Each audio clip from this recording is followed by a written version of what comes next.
Hola, buenas madrugadas, ya estamos aquí, una nueva cita especial comienza.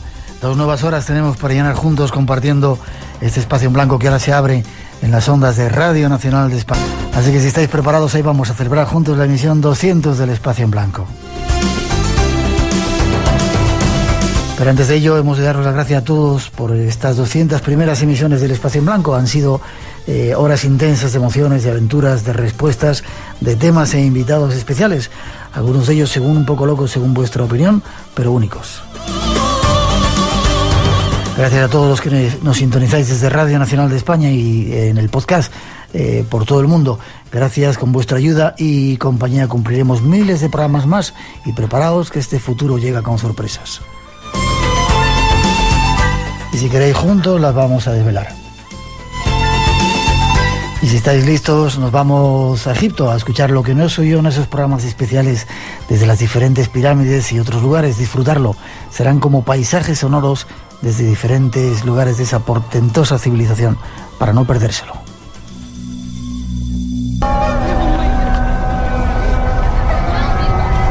El Cairo es una explosión de sonidos, pero hay un momento, el del rezo, que se inunda todo. Así sonaba el Cairo cuando reza.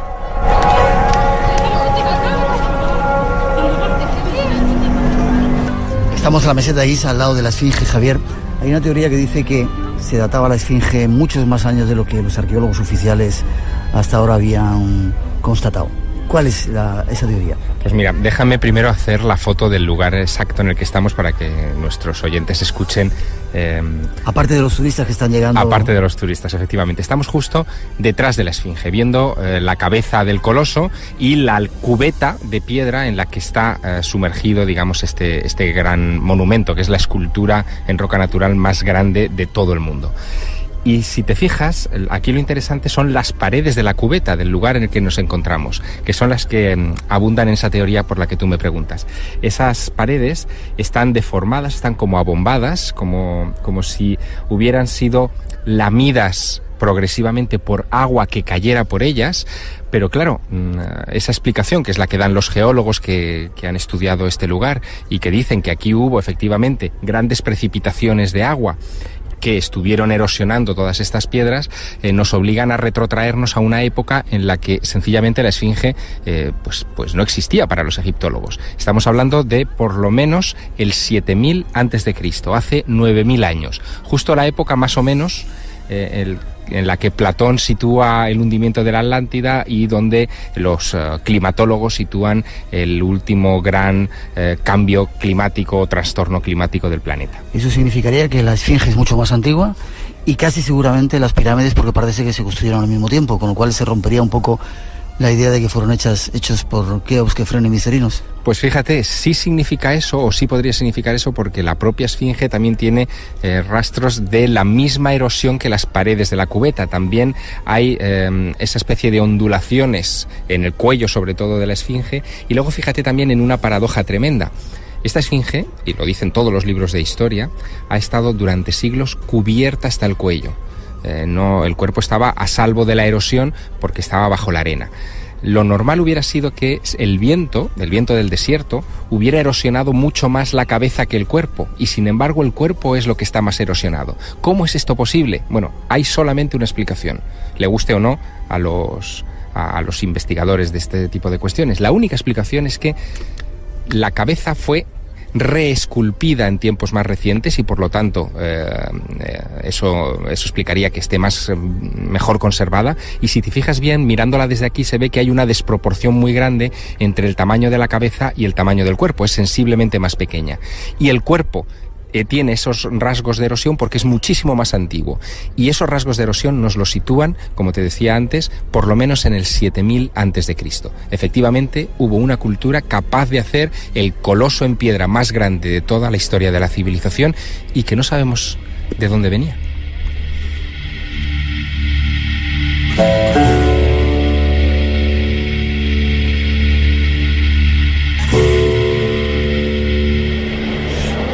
Javier, estamos en el Museo del Cairo delante de los sarcófagos, uno de los, me estoy dando cuenta en este viaje, elementos favoritos de la cultura egipcia para ti, que te gusta estar metido dentro de ellos. Cuéntanos un poco el misterio de este extraño sarcófago. Bueno, como verás, es un tanque de granito rojo impresionante que se hizo para el faraón Diodefre. Lo curioso de este asunto es que se dejó inacabado. Por alguna razón, los obreros decidieron interrumpir su trabajo cuando intentaron separar de la base del sarcófago lo que después sería la tapa, la pieza de la tapa, la losa. Se les partió y dejaron la muesca del resto del corte en la tapa del sarcófago tal y como quedó en ese momento. Pero estudiando esa muesca uno puede averiguar la técnica constructiva. Se utilizaba algún tipo de sierra o de elemento muy abrasivo de un poder seccionador similar al que tendría el diamante, porque cada vuelta de tuerca avanza varios milímetros en el interior de la roca. Hoy nos costaría tener una sierra de la dureza necesaria para imitar el corte de este sarcófago. Y sin embargo, la prueba de que se utilizaban está aquí, a la vista de todos, en un pasillo lateral de este transitadísimo Museo Egipcio del Cairo. Es uno de los misterios del trabajo de la piedra de los egipcios. Además es curioso porque se ve como si la sierra fuera de dos brazos y entra por abajo y por arriba y deja la marca claramente precisa de que ahí está el sistema que utilizaban, ¿eh? Es un misterio. No es solamente la única pieza de este tipo que hay aquí. Enfrente, prácticamente, tenemos la estatua del faraón Kefren, que está hecha en un material durísimo también, en un material que tiene una dureza casi similar a la del diamante, y sin embargo se logró tallar perfectamente sin ningún problema. Son algunos misterios del Museo del Cairo que vamos a seguir investigando en este día de hoy especial que estamos aquí en el Cairo. Estamos delante de una estela también bastante misteriosa que da alguna información un tanto controvertida, ¿verdad? Pues sí, es una estela pequeña que está escondida detrás de una vitrina grande en la sala del faraón Kefren, dentro del Museo Egipcio del Cairo, y representa o quiere recordar la visita de unos nobles a la meseta de Giza en tiempos de Keops, donde el faraón Keops les hace una visita guiada, una explicación de lo que tiene en sus posesiones, y habla de las tres pirámides ya construidas en tiempo de Keops, cuando se supone que él solo hizo la primera y sus sucesores las siguientes, y de la esfinge, que se supone que se construyó en época de Kefren. De hecho, la esfinge, si te fijas, está en la parte inferior izquierda de la estela, se ve perfectamente, y supone una de las grandes contradicciones de la historia oficial. Como si estaban ya, las podía enseñar, ¿verdad? Como si fueran mucho más antiguos de lo que Keops. Es muy incómoda esta estela, muy muy incómoda, Miguel, porque de hecho solamente eso justifica que este documento, que es importante, es un documento de visita antiguo importante, que habla de relaciones diplomáticas entre estados en el mundo antiguo, esté escondido aquí, en este rincón oscuro donde casi ningún turista se detiene a mirar. Y estamos cerca, al lado de restos de un faraón mítico, Akenatón. ¿Qué opinión tienes, Javier, de este ser tan extraño? Pues es una excepción en la historia de Egipto, porque este hombre decidió en un momento determinado romper con el culto antiguo. Ya no se iba a venerar más al dios Amón, al invisible, al oculto, ni a todo su panteón de dioses, sino que él quiso sustituir todos esos cultos por un culto concentrado en una única divinidad, que era Atón, el disco solar. Aquello hizo que toda la geografía sagrada de Egipto se trastocara, se abandona Tebas como lugar del culto principal, se marcha la corte y sus sacerdotes a un nuevo emplazamiento, a Aketatón, y todo a partir de una experiencia mística que pocas veces se recuerda del propio Akenatón. Akenatón en el desierto tuvo un encuentro con el sol, pero era un sol extraño, una especie de luz enorme que tomó tierra cerca del desierto y que a él le cambió para siempre su vida. Alguna gente dice que es un contacto con un ovni, con seres del más allá, porque está muy claro, además está descrito que eso toma tierra y ahí llega la transformación. Mira, no me gusta pecar de especulativo, pero tú lo sabes que siempre soy muy prudente con mis afirmaciones, pero en el caso de Akenatón hay un dato que es importante. Akenatón probablemente no era así como lo vemos en las representaciones, con el cráneo alargado, igual que se representa también a sus hijos.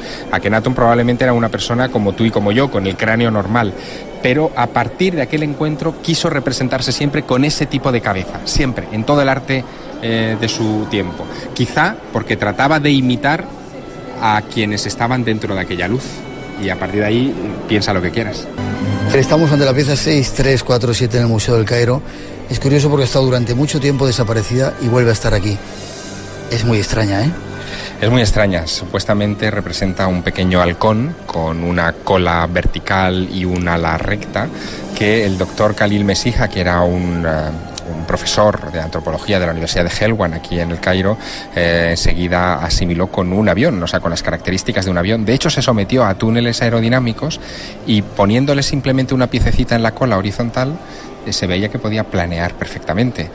Es desconcertante. La verdad es que es muy diferente al resto. Se ve que hay figuras de pajaritos alrededor, pero esa es muy, muy extraña, hecha de madera, también parece. Sí, esta es una vitrina de la sala 22, una vitrina pequeña, tiene el tamaño pues más o menos de una alacena de platos, para que nos hagamos una idea, y aquí hay representaciones del halcón Horus de todos los colores, tamaños y materiales. Hay en escayola, los hay en madera. Ese en concreto destaca. Apenas tiene policromía, solamente un ojo se puede adivinar y un poquito el pico, que nos dice que es un pájaro, pero el resto ya son características de vuelo, características de planeación.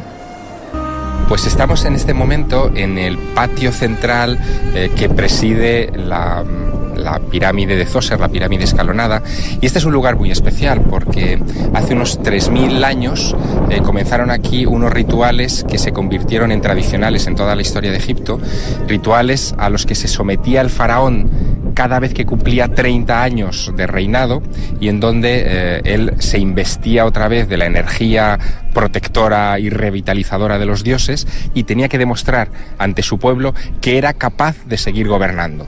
Tenía que hacer demostraciones con arco, tenía que dominar un toro, tenía que hacer saltos de longitud. Eran una especie de pequeñas olimpiadas, por entendernos, donde el faraón demostraba que seguía teniendo el beneplácito de los dioses para el ejercicio de su tarea sagrada, que era dominar este lugar. E importante es también considerar que este punto no se entendió nunca como un lugar de muerte. El faraón nunca llegaba aquí para ser enterrado. Llegaba aquí, y eso yo creo que es la lección importante que hay que llevarse a casa, llegaba aquí para vivir eternamente, era un lugar de vida. ¿Y aquí es donde se inventó la famosa historia de las corridas de toros? Pues probablemente sí, aquí es donde se inventó, aquí es donde se hacían esas, digamos, corridas de toros al estilo de las, bueno, de la goyesca quizá en España, o incluso de las anteriores, de los ejercicios de tauromaquia del siglo XVII y XVIII, pero donde se recogieron esas escenas, donde se plasmaron y sabemos que existieron, no fue aquí, fue en otro templo misteriosísimo, antiquísimo, que es el templo de Abidos, al sur del país, donde podemos ver al faraón Seti, que pasó 2 ceremonias del Jepset, o sea, estuvo 60 años o más gobernando, dominando precisamente a un toro.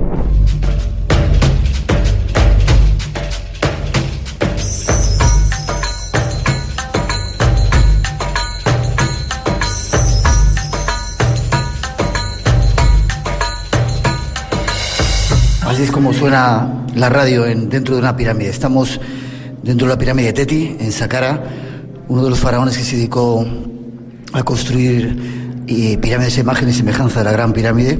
Está medio derruida, pero estamos en el interior de la pirámide, donde todavía se conservan algunas inscripciones y un sarcófago que dicen que contuvo la momia de faraón. Seguimos en la zona de Asur, en pleno desierto, en lugares donde no llegan los turistas, al lado de la pirámide romboidal.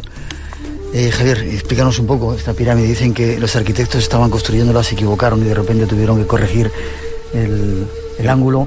Es increíble, ¿eh? Era un proyecto constructivo titánico. Aquí te puedes hacer una idea de lo que significó hace 4.500 años levantar esto en medio del desierto. Lo que nos rodea es prácticamente el absoluto silencio. Solamente se nos oye respirar a nosotros, pisar este suelo ceniciento. Y cuando llegamos aquí vemos una pirámide que tiene una forma rara, una forma como de rombo, donde la primera parte tiene un ángulo muy pendiente, que fue lo que parece que hizo que se colapsaran algunas de las esquinas que hoy vemos rotas, pero aún así el faraón por alguna razón no interrumpió el proceso constructivo y decidió culminarla. y construyó una pirámide ya de 52 grados de ángulo, imitando, digamos, o estableciendo ya el ángulo correcto de edificación de las pirámides. Esta todavía mantiene el recubrimiento exterior, ¿no? Sí, mantiene lo que es el revestimiento. Como verás, es un revestimiento pulido. Nosotros estamos acostumbrados a ver las pirámides hechas como de bloques de piedra rugosos, pero no eran así originalmente.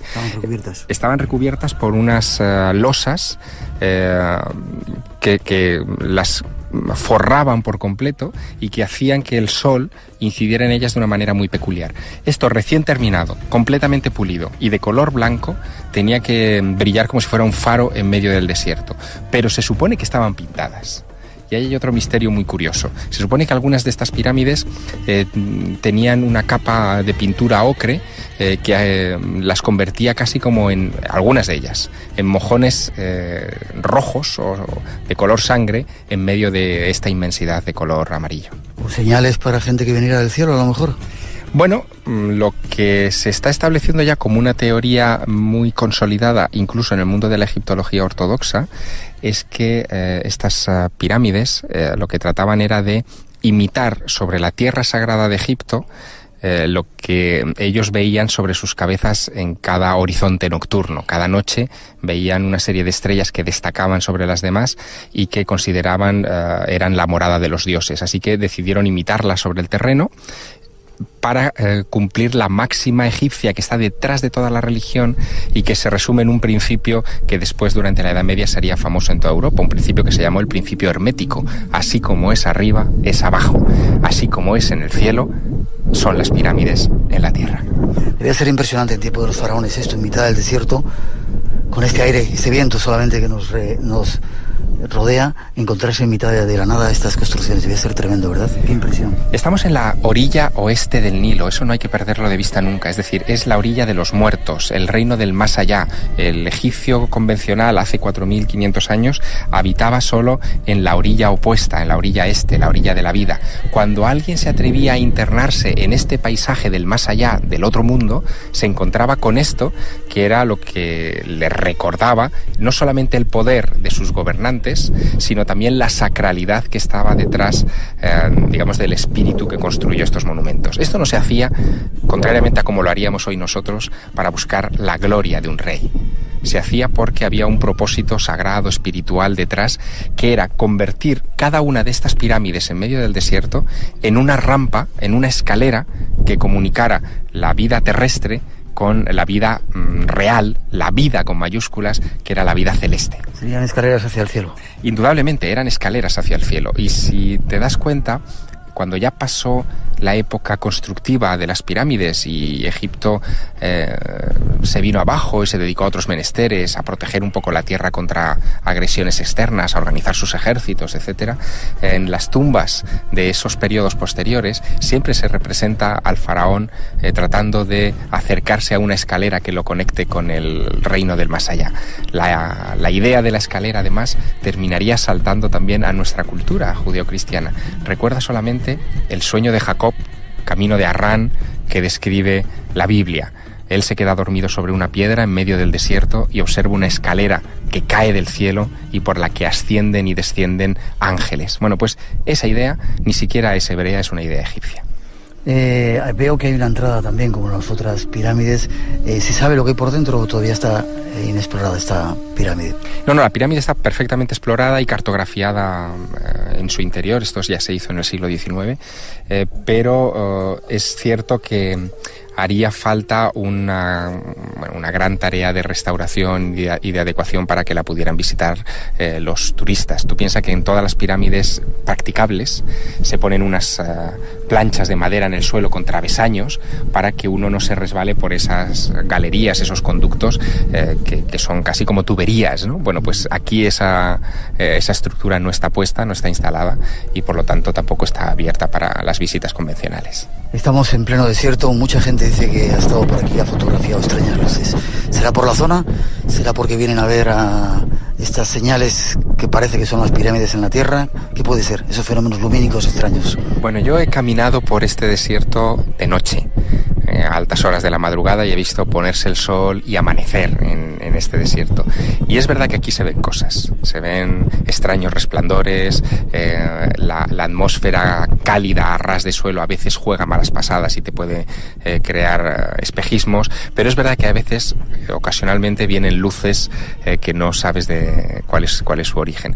Bueno, yo prefiero interpretarlas como guiños de los dioses, que los dioses nunca se han ido de esta que es su tierra. Al fin y al cabo, piensa que cuando ellos observan Egipto desde el espacio, están viendo casi una continuación de la Vía Láctea. El Nilo, para ellos, era la representación terrestre de la Vía Láctea que se ve cada noche aquí con magnificencia. Seguiremos visitando esta tierra de los dioses. Vamos por fin en el interior de la Gran Pirámide, al lado del pasillo que asciende hacia la Cámara de la Reina. Esta es la Cámara del Caos. Es una cámara poco conocida, no es visitable por los turistas. ¿Qué hay ahí dentro? Pues la Cámara del Caos se encuentra a varios metros por debajo de la meseta de Giza, está justo excavada en la roca natural y es un lugar que da la impresión de estar inacabada, pero sin embargo probablemente fue concebida así deliberadamente. Se trata de representar al ser humano en su fase más simple, más baja de su evolución, y a partir de aquí ir ascendiendo hacia las cámaras superiores del monumento, que representan un poco la escalada espiritual.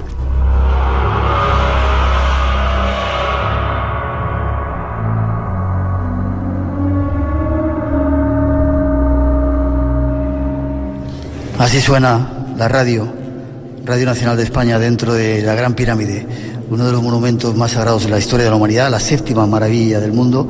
Y aquí estamos preparados para transmitir un programa histórico exclusivamente a través de Radio Nacional de España en el espacio en blanco.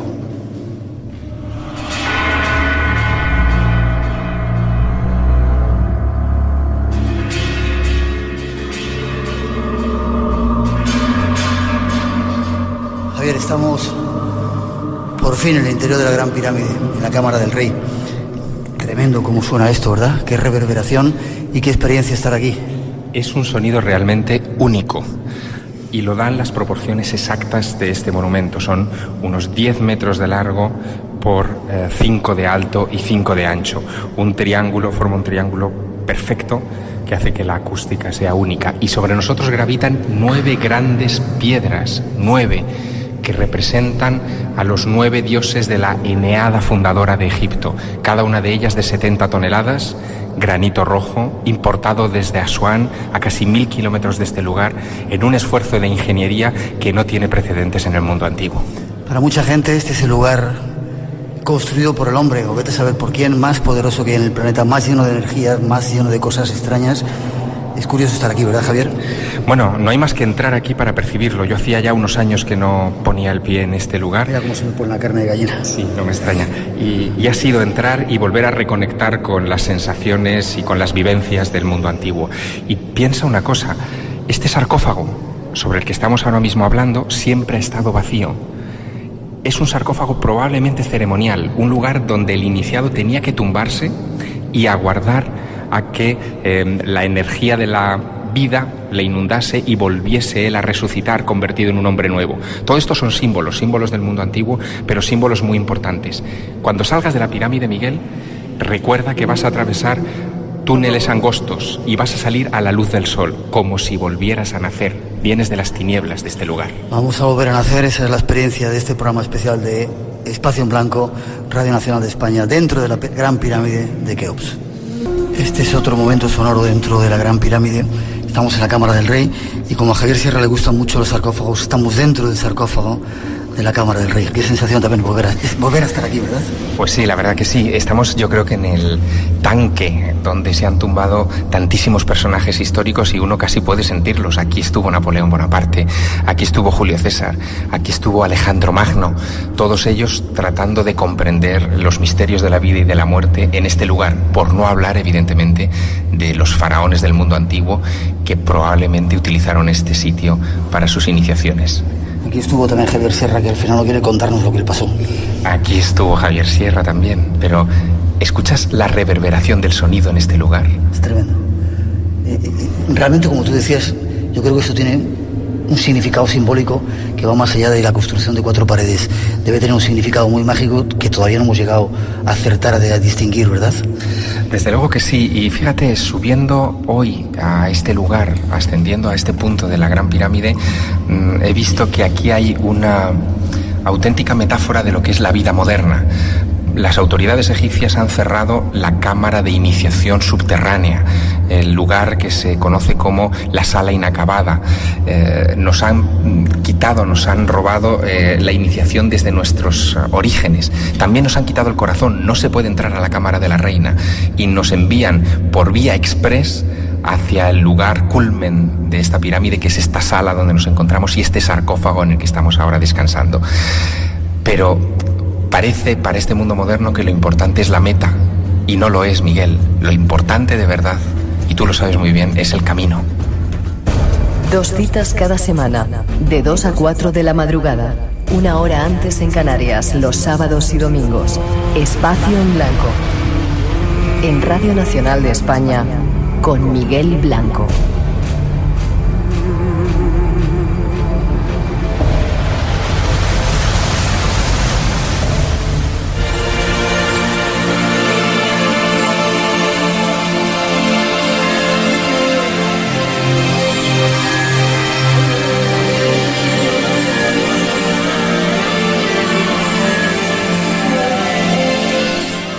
Importante es el camino, decía nuestro compañero, algo que llevamos haciendo durante 200 emisiones del Espacio en Blanco en esta temporada y que esperamos seguir haciendo en vuestra compañía. Ya veréis la próxima temporada, estar atentos, se esperan muchas sorpresas, y esa emisión desde Egipto es algo que ya ha pasado a la historia, un nuevo hito en la historia del Espacio en Blanco. Estuvimos en Canarias, hemos hecho un montón de cosas, y entre ellas el primer programa de todo el mundo que hizo un programa desde dentro de la Gran Pirámide. Y seguimos en Egipto. Una arqueóloga española está trabajando allí, desenterrando la historia de un faraón único, Tutmosis III. Habló unos minutos con nosotros, pero ahora queremos ofreceros toda la entrevista íntegra. Escuchar lo que cuenta, desenterramos la historia para vosotros. En los próximos minutos queremos presentaros a una arqueóloga española que ha entrado en la historia por sus trabajos. Combina la arqueología en los desiertos de Egipto con el descubrimiento de hallazgos submarinos.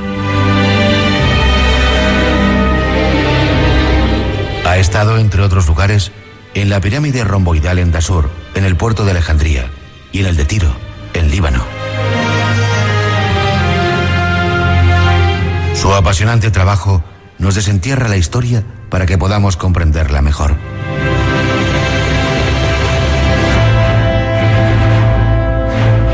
Actualmente dirige las excavaciones del templo funerario de Tutmosis III en Luxor.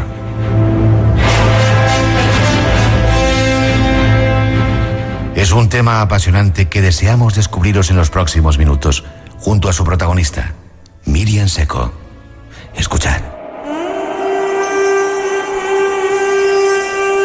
En este programa en el que estamos hablando de misterios de Egipto no podía faltar quizá la única española, que tendríais que verla como es, que está dirigiendo unas excavaciones en este fabuloso país. Miriam Seco, ¿cómo estás, Miriam? Hola, ¿qué hay? ¿Qué tal? Si vieras la cantidad de vueltas que hemos dado para encontrarte y estar contigo, es un placer que estés con nosotros. Para mí lo mismo. Doctora en historia. Sí, yo estudié historia, la especialidad de historia antigua en la Universidad de Sevilla.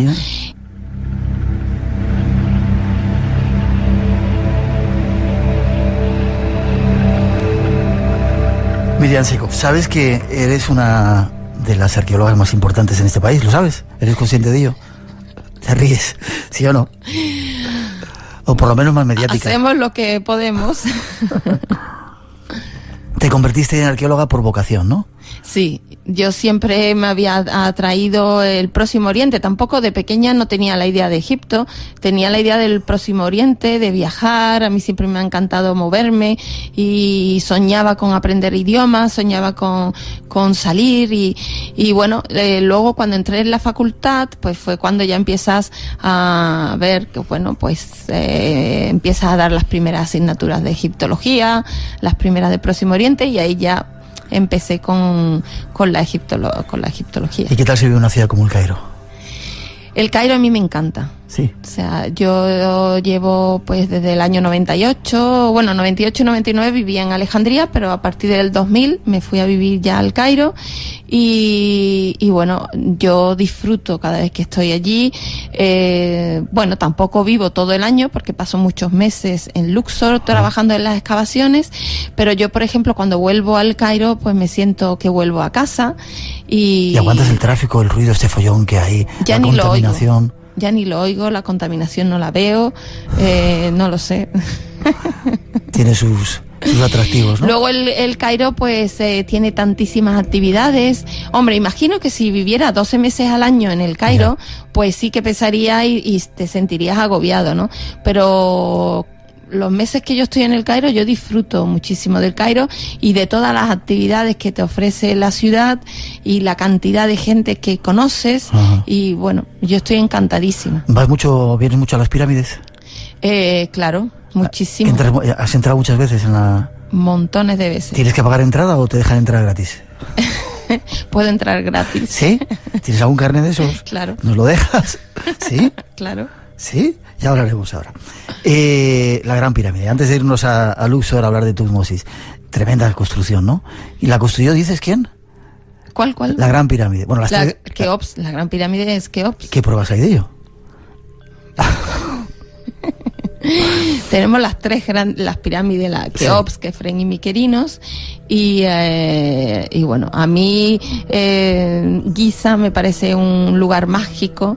Yo me quedo embobada mirando el complejo. ¿Puedes ir cuando no hay gente? Es decir, a partir de las 5... Bueno, yo sí que pude ir porque una vez estuvimos rodando la película en formato IMAX de los misterios del Nilo, sí. El director Jordi Lompard, y eso fue impresionante porque hicimos unas tomas en la pirámide, en la Gran Pirámide y en la barca funeraria, y entonces claro, para rodar estas escenas sí que fuimos a las 5 de la mañana, cuando todavía estaba cerrado, nos lo abrieron a nosotros y bueno, claro, debe ser impresionante estar allí solo, ¿no? Estar allí a las 6 de la mañana, ver amanecer en ese sitio es mágico. Te lo preguntaba antes, te lo voy a preguntar. ¿No lo hicieron los extraterrestres a grandes pirámides? Déjame que te explique. Mucha gente dice que parece ser que de repente aparecen esos 3 grandes moles y los egipcios empiezan a copiar a imagen y semejanza de aquello tan grande, pirámides. Nunca se ha encontrado un cadáver o una momia en una pirámide. ¿Para qué servían entonces? ¿Para qué esos bicharracos que hay ahí? No, hombre, era la tumba del faraón y todo... No la vamos a sacar otra cosa, o sea que... No, es imposible. Sí, que era la tumba de un faraón, me dice, sí.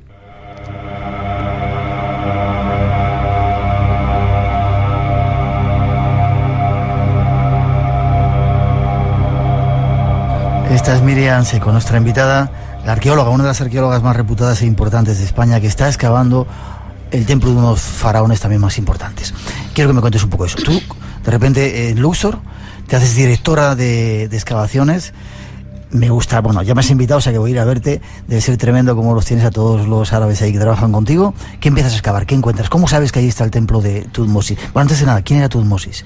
Tutmosis pues fue un faraón de la dinastía 18, conocido como el Napoleón egipcio. Era un gran militar, un gran guerrero, y Egipto pues durante su reinado alcanzó una gran expansión territorial, tanto por el norte como por el sur, y es conocido por el gran número de batallas que ganó. Y bueno, pues se hizo su templo funerario aquí en Tebas, en la orilla oeste de Luxor, en el valle, al límite de la tierra cultivable. Y es un templo curioso porque... Espera, ¿había detalles históricos de que estaba allí el templo? ¿Cómo supiste que estaba allí? Sí, el templo se sabía que estaba ahí porque ese templo había sido excavado anteriormente en 1886 por Daresi. Hizo una campaña de un mes y bueno, hizo una cartografía.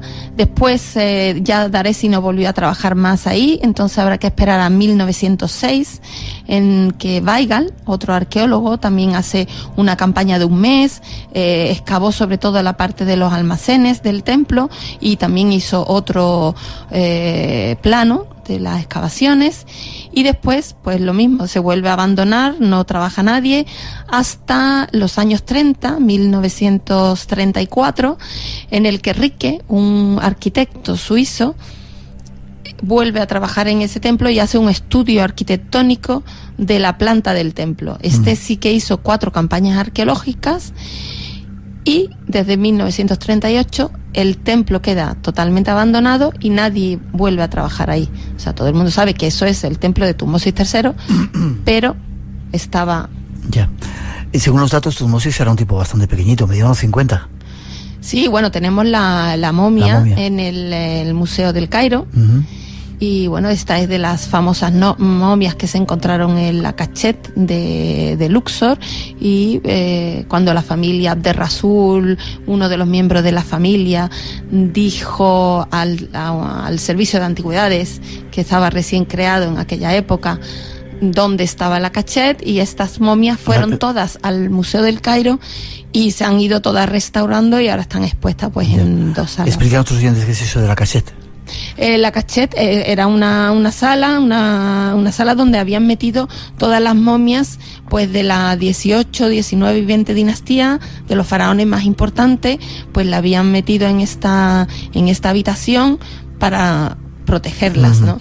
Y esta habitación pues conocía su lugar esta familia, la familia Abderrasul de Luxor, del Kurna, que fueron los que durante años fueron sacando y vendiendo cosas, hasta que un miembro de la familia dijo el lugar de esta habitación al servicio de antigüedades. O sea que esa gente se dedicaba a... Claro, el Kurna, todo este pueblo que estaba situado sobre las tumbas, que ahora se han desalojado, este pueblo se creó encima de las tumbas, entonces durante años la gente iba sacando piezas de las tumbas y iban saliendo de Egipto, ¿no? Ahora el Servicio de Antigüedades egipcia ha desalojado a todo este pueblo, el Kurna, y han creado lo que le llaman el nuevo Kurna, a 3 kilómetros al norte, y todo este pueblo ahora en el mes de febrero se terminó de desalojar en su totalidad el pueblo, y están todos pues al norte. Entonces antes para ir saqueadores. Claro, era un pueblo habían vivido, hombre, últimamente ya no, pero anteriormente habían vivido de eso, de vender las antigüedades. Entonces, para visitar a lo mejor una de estas tumbas, son tumbas de funcionarios, para visitar alguna tumba tenías que entrar por una casa. Tú entrabas por el salón de la casa y abajo tenían la entrada a la tumba. Claro, el Servicio de Antigüedades lleva varios años tirando estas casas y desalojando para vaciar todo el pueblo.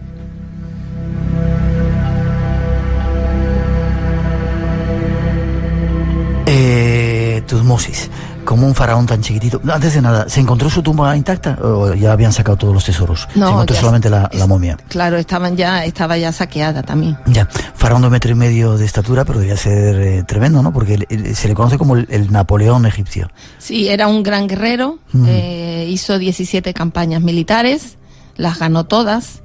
Y bueno, pues por el norte, la zona de lo que es la actual Siria, pues las fronteras llegaron a un auge de expansión. Y de repente tú llegas, empiezas a excavar. ¿Llevas 3 años excavando? Llevo 2 campañas. 2 campañas. Ahora la tercera la haremos en otoño. En otoño. ¿Y qué te encuentras allí? Pues fue una gran sorpresa, porque claro, cuando tú te dan el templo, pues bueno, la emoción del primer día, cuando empiezas a ver, tienes que empezar a limpiar todo, a ver qué es lo que tienes, porque antes de empezar a hacer cuadrícula o de empezar a hacer excavaciones, pues tienes que limpiar, ver qué hay, ¿no? Entonces, curiosamente, al fondo del templo había una especie de muro, pero un muro moderno, medio derruido, que bueno, la intención primera fue quitarlo para limpiar todo. Y cuando llegamos ahí empezamos a limpiar, en el interior pues estaba como un basurero, empezamos a limpiar y ¿cuál es la sorpresa? El primer día de excavación, ¿sí?, que nos encontramos con un almacén. Resulta que eso era un almacén, el almacén que había construido Weigall en 1906, con todo lo que sacó de su excavación, lo metió en ese almacén. Luego viendo los libros de excavaciones, lo hemos visto. ¿No se lo llevó? No, claro. ¿No lo transportó a otro sitio? Hay cosas que sí, hay cosas que se fueron al Museo del Cairo, otras cosas fueron a otros almacenes, pero él habla que había construido un almacén in situ, en el yacimiento. Entonces, mucho del material que encontró lo acumuló en ese almacén, que luego Rique volvió a reutilizar también y metió las piezas que él había encontrado.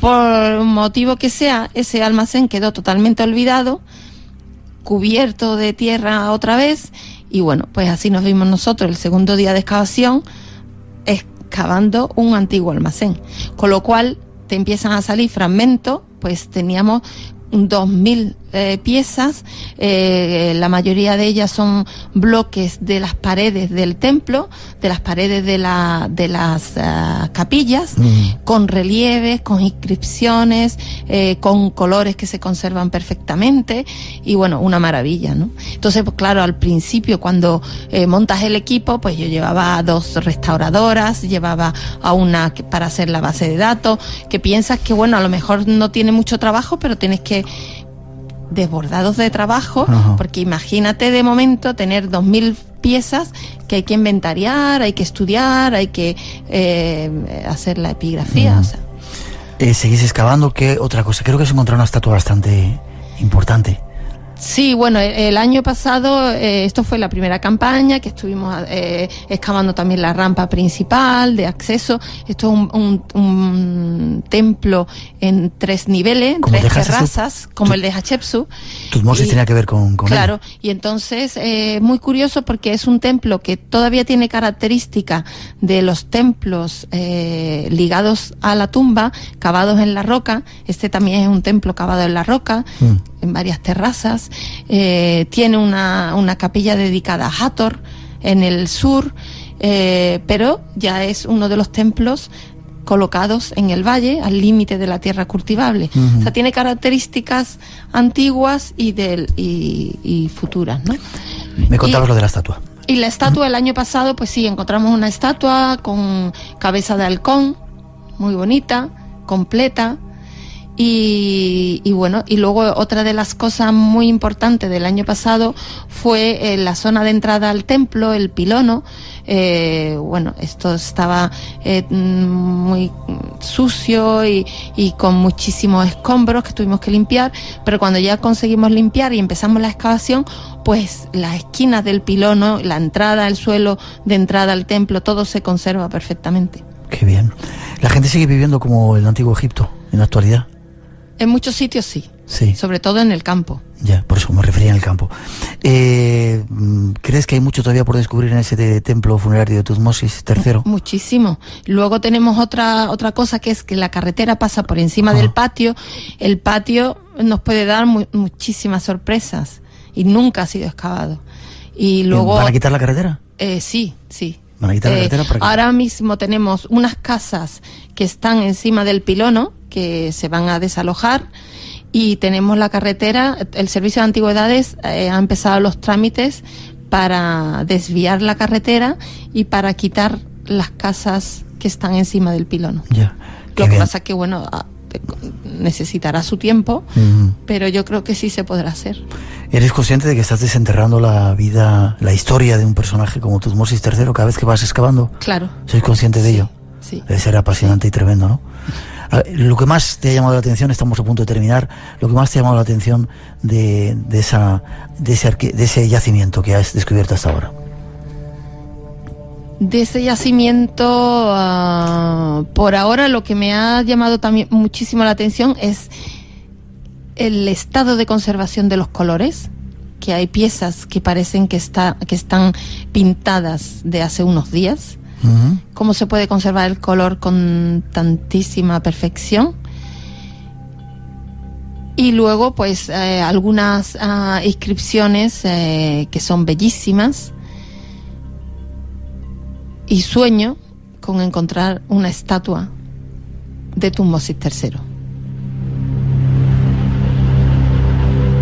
¿No se ha encontrado ninguna todavía? Sí, hay estatua, está sí. la museo, del ¿no? Museo de Luxor, pero bueno, encontrar una estatua así en su templo. Ya sabes, ten cuidado que los sueños a veces se hacen realidad. Sí. Terminamos, queda mucho por descubrir todavía, insisto, de la historia, ¿no? Conocer todos los detalles. Mira, de Thutmosis, yo también sueño con poder excavar el patio. Thutmosis fue un gran guerrero, sin embargo, tenemos muy pocas representaciones de guerra de su reinado. Si conseguimos excavar el patio y encontramos esas escenas, normalmente el patio es donde es lo público, donde las escenas pues que tienen que ver con la vida del difunto, ¿no? La vida pública. Ahí es donde están las escenas de guerra. Pues será algo único porque no hay muy poco, siendo uno de los pues considerado el Napoleón egipcio. Ya. ¿Qué se hará luego con el templo? ¿Se va a enseñar a la gente? ¿Se va a poder ver? ¿Se va a poder visitar cuando lo terminéis de excavar? Yo lo que quiero hacer es un museo al aire libre, poder exponer todo en el in situ, en el templo, los bloques que tenemos de las paredes, pues recomponer alguna de las escenas y mostrarlo de la manera más lógica para que el visitante pueda entender cómo era ese templo, ¿no? Entonces, pues hacer un templo visitable y un museo al aire libre.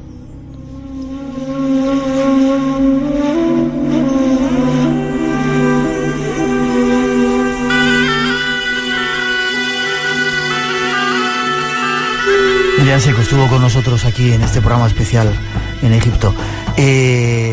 Cuenta con nosotros, vamos a ir a verte a Luxor, vamos a estar ahí en el templo. Nos das una envidia tremenda porque lo de la arqueología es súper apasionante. Enhorabuena por el trabajo, sobre todo porque una española como tú esté aquí dando lecciones de arqueología y de egiptología a mucha gente. Gracias y quedáis invitados. Es un placer. Si quieren ponerse en contacto contigo, hay una página tuya donde he visto que es un currículum que tienes. Esa es la forma de conectar, aunque no tengas todavía hecha la página web. Ah, sí, ahora vamos a hacer la página web de Thutmose y la hacemos este otoño. Vale, pues nos informaremos ahí y gracias, un placer por haber estado con nosotros. A ti. Gracias.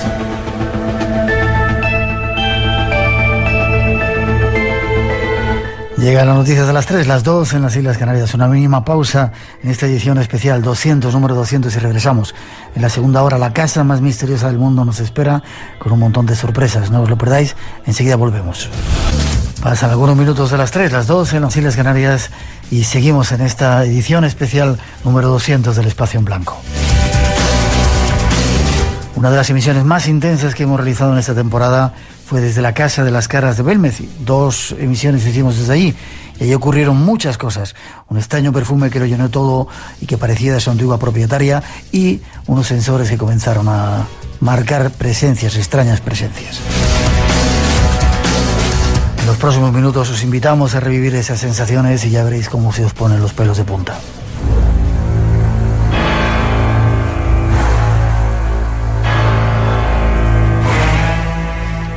En las últimas investigaciones realizadas en la casa durante muchos años, ha habido un fenómeno que se ha repetido en multitud de ocasiones. Nos referimos a las psicofonías. En los próximos minutos os vamos a mostrar algunas de ellas. Y os volvemos a avisar, si sois sensibles, mejor no las escuchéis. Algunas de ellas ponen los pelos de punta. Pero dejemos que sea Pedro Amorós quien nos las comente.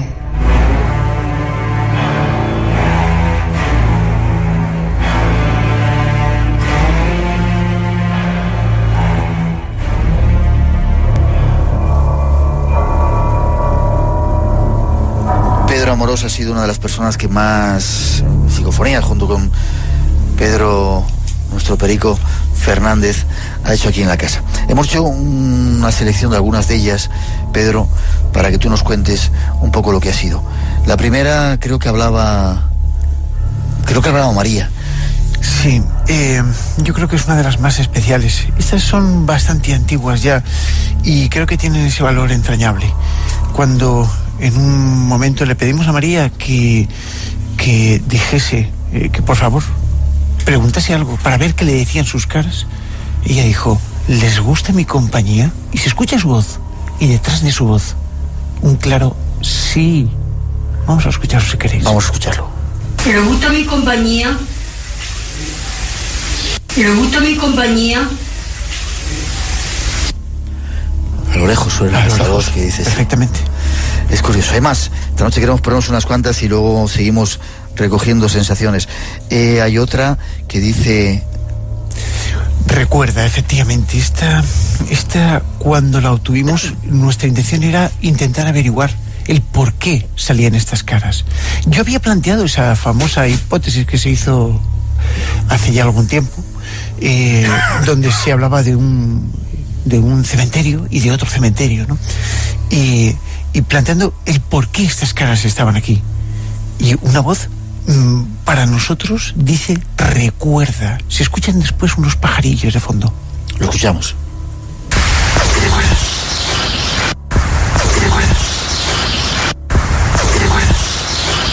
Clarísimo, como dice. Pero clarísimo. Y es curioso cómo cambia la entonación, cómo cambia la voz, masculino, femenino, hombre, mujer, niños incluso, tremendo, ¿eh? No olvidemos que las psicofonías son voces que se escuchan y que se recogen en el ruido de fondo de las grabaciones.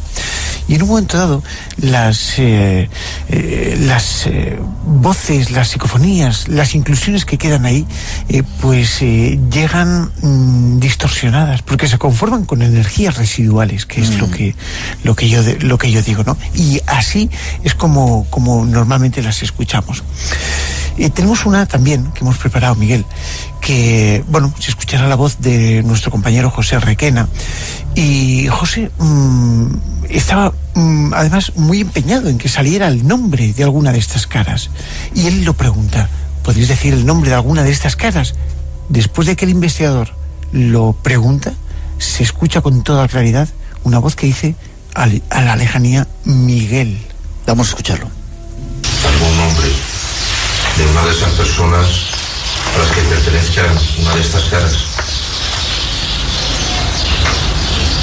¿Algún nombre de una de esas personas a las que pertenezcan una de estas caras? Miguel, ¿lo escuchas, tocayo? Sí, lo escucho, sí. ¿Lo escuchas? Luis Mariano, ¿dices algo? Bueno, esta es una historia que, si luego comentamos la esencia de la investigación, que se llama Tumba sin nombre, nosotros colocamos el nombre y apellido a la pava, y qué curioso que pregunta José Requena quién produce estas caras, y se escucha Miguel. Hablamos de Miguel Chamorro Sánchez, con quien hemos asociado esa cara que está ahí, cuñado de María Gómez Cámara, y que muere en el santuario de Andújar. Es una historia que, si queréis, luego comentamos. Tratamos de comentarla. Seguimos adelante con las psicofonías, porque tenemos muchas cosas que contaros. Esa nueva cara que parece que ha ocurrido, queremos hacer el experimento, queremos que Rosa, nuestra compañera, nos dé su opinión. Es la primera vez que vienen las caras. Queremos que Paco Bermúdez nos cuente una extraña historia en la que se encontró un cadáver, pero vamos por partes. Hay otra psicofonía. Yo, una de las cosas que se habló en el programa de ayer, y se ha hablado mucho aquí, es si las caras tienen trascendentalidad, es decir, si vienen del más allá. Recuerdo un día en el que Pedro Fernández y yo pues lo hemos preguntado a María en muchísimas ocasiones, pero antaño, ya hablando con María, le dije: María, ¿cree usted que estas caras vienen del más allá? ¿Cree usted que son los difuntos que se están manifestándose? Y ella me decía: no lo sé, porque no se lo preguntamos. Yo tenía mi grabadora aquí y conectamos la grabadora, y cuando salió, se obtuvo esta voz, detectamos, entendimos, los que aquí estamos investigando, que decía: almas hay. Vamos a escucharlo.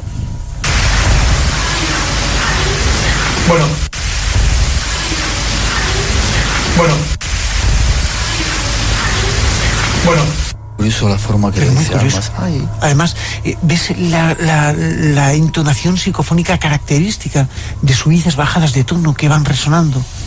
Tenemos dos más todavía que queremos haceros escuchar. Han salido muchas aquí, ¿no? Han salido muchas, Miguel. Han contado cosas. Pero no solamente a ti, a casi toda la gente que ha venido a investigar. Disculpa que claro. Paco Bermúdez, también a vosotros han salido psicofonías. Sí, es que lo más curioso que está ahora mismo pensando, digo, después tengo que hablar con Pedro Mora de este tema, es que algunas de las psicofonías que acaban de sonar ahora, juraría que son las mismas voces que tengo yo grabadas en las que yo he obtenido. Y lo cual me da que pensar, ¿no? Pueden ser las mismas entidades, suponiendo que se trata de seres descarnados, o pueden ser la misma energía. No olvidemos una cosa. Insisto que la psicofonía está formada por los ruidos ambientales, entre ellos, que se conforman aquí y se modulan. Y eso es posible, que este entorno, recuerdo ese reloj cuando funcionaba, no sé si está ahora, creo que está parado, pero ese reloj que tenemos encima de la chimenea era uno de nuestros grandes enemigos en aquellos tiempos cuando grabamos estas psicofonías, porque se escuchaba lo dejaras donde lo dejaras. Ese ruido ambiente, este techo que tenemos ahora aquí es lo que nos da la resonancia especial para este lugar, sobre todo para grabar psicofonías. Por eso es interesante, ¿no? Aquí estas psicofonías que fueron grabadas tienen una calidad, yo creo que de antaño, y se nota esa antigüedad de la grabación. Nos quedan dos más para escuchar. Sí. ¿Querías decir algo, Fran, breve? Fíjate qué curioso, aquí flanqueado por la pava, este rostro bizantino de trazos gruesos que parece mirar de lado fijamente. Que se asocia todo el tiempo 40 años después seguimos exactamente igual. Yo no creo que haya que asociar las psicofonías con las caras de Belmez. Yo creo que hay que asociar un grupo de fenómenos a lo que ocurre en este lugar. Son fenómenos concomitantes. No me gustaría... hay psicofonías para todas las teorías. Yo no estoy de acuerdo. Un momento, perdóname. No quiero polemizar, quiero que me contéis experiencia simplemente. Sí. Calla un momentito. Mariano. Es que hay que polemizar, Miguel, porque claro que se tiene que asociar. No me gustaría teorías. Porque todas las voces que se han grabado desde Germán de Argubosa, todas las voces que se han grabado aquí son la banda sonora de una película terrible. Son todas trágicas. Es como un puzzle. ¿Dónde está esa historia aquí? Bueno, perdonad un momento, es que se abre esa conjunción que puede haber entre psicofonías y caras desde el momento en que una de las más gordas que aparece de Germán de Argumosa dice Germán pica patio, levanta cemento, es cuando se empiezan a encontrar los restos óseos, es decir, llevan un mensaje, perdona, tienen un significado que evidentemente está relacionado con lo que hay aquí debajo, y lo que hay aquí debajo, y es más evidente, son las propias caras. Hay psicofonías que se pueden relacionar con la teoría de Luis y el santuario de la cabeza. Hay psicofonías que se pueden relacionar con el pasado luctuoso de esta casa. Hay psicofonías que incluso se adelantan al futuro. Sí. Hay psicofonías para todos los gustos. Lo único que queda claro es que esas voces, esos susurros de estas caras pétreas, parece que abren las puertas a un inframundo de dolor, de soledad, de angustia, de algo tenebroso. ¿Sabéis lo que pensaba aquí, María? Decía, el infierno empieza aquí. María confesaba que le gustaba grabar psicofonías, luego le daba miedo. Sí. Decía, a mí me da miedo, pero me gusta grabar psicofonías porque son las únicas, y ella lo decía así, son las únicas personas que no están vivas que me cuentan cosas de mis caras. Ya. Pedro, vamos a escuchar las dos últimas que nos quedan. Había muchas que podríamos sacar, pero vamos, dos más. Ponte la mano en el frente, entendemos. Y esta grabación que vamos a oír, yo creo que es una de las más claras. Cuando María hace una pregunta, no recuerdo bien si aparece o no la voz de María, pero María realiza una pregunta y se escucha la voz con claridad diciendo, ponte la mano en el frente. Ya vamos a escucharla.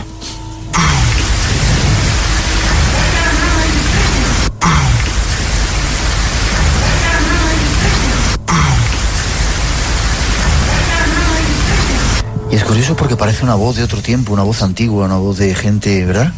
Yo creo que todo este tipo de voces que se conforman en este ambiente son voces que están recogidas, como a mí me gusta llamarlas, entre los muros, atrapadas en los muros. Pero eso no significa que no interactúen con nosotros, ¿no? Y eso es interesante tenerlo en cuenta. Ya, espera. Frank, quiere hacer una pregunta mínima y seguimos. Sabemos que hay dentro del mundo de la psicofonía tres grupos de voces. Voces in situ, voces acompañantes, voces esporádicas. Rápido, Vosotros habéis conseguido muchas psicofonías por el número de horas que habéis estado aquí, masculinas, femeninas, agresivas, de todo tipo, alegres y sobre todo voces in situ, voces esporádicas o voces acompañadas. Y voces interrelacionadas. ¿Pero cuáles son? Yo creo que Pedro Amorós, Pedro Fernández. Yo, la gran mayoría de veces que he estado con Pedro, la gran mayoría de ocasiones, lo que hemos podido experimentar es que ha llegado un momento en el que hemos dicho, bueno, dejamos la experimentación propiamente dicha, a pesar de que llevamos mucho control sobre ella, pero dejamos la experimentación propiamente dicha a un lado y lo que hacemos es conversar con María. ¿Sabes por qué? Porque a las voces, entre comillas, perdonar la expresión, les jodía que habláramos con María y no habláramos y preguntáramos directamente yo te voy a ¿Son distintas voces? Yo te voy a responder muy brevemente. En alguna ocasión in situ, muy pocas y la mayor parte esporádicas. Bien. Paco, ¿queréis decir algo? Sí, aquí se me acaban de poner los pelos de punta por la última psicofonía esta precisamente, porque os lo prometo que la tengo que dar, porque juraría que es la misma de las que más me impactaron en aquella entrevista que os comentaba hace un momento, que decía, vamos, muchos sustos para hoy, era lo que decía, pero juraría, y vosotros que tenéis mejores equipos podréis, me imagino, saber si es el mismo timbre, el mismo... Hay que analizar. Claro. Me gustaría que la escucharais y en otro programa quizás pudiéramos debatir si puede ser o no la misma voz. Vamos a escuchar la última psicofonía que hemos preparado para hoy. Yo creo que es interesante, Miguel, porque además María pregunta que para qué han ido allí a su casa, ¿no? ¿Por qué han venido a mi casa? Exactamente. Hay que decir y aclarar una cosa que creo que se va a desvelar en este programa, y es que la pregunta se realizó no por las caras, sino por los investigadores. María lo preguntó por los investigadores porque nosotros le dijimos, le pedimos por favor que lo hiciera. Y la voz es clara, es un abuso. Vamos a escucharlo. Bueno, el por qué han venido aquí a mi casa. Bueno, el por qué han venido aquí a mi casa. Bueno, el por qué han venido aquí a mi casa. Tú la escuchas también, Miguel, ¿verdad? Sí, la escucho. Qué clara, ¿eh? Sí, muy clara. Es increíble. Hacemos una mínima pausa. Empezamos a contaros otro montón de historias que queremos esta noche desvelar aquí en el Espacio en Blanco, en Radio Nacional de España.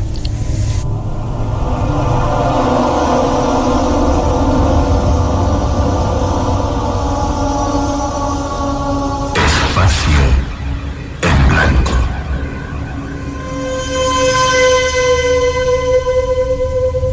Un viaje hacia otros mundos.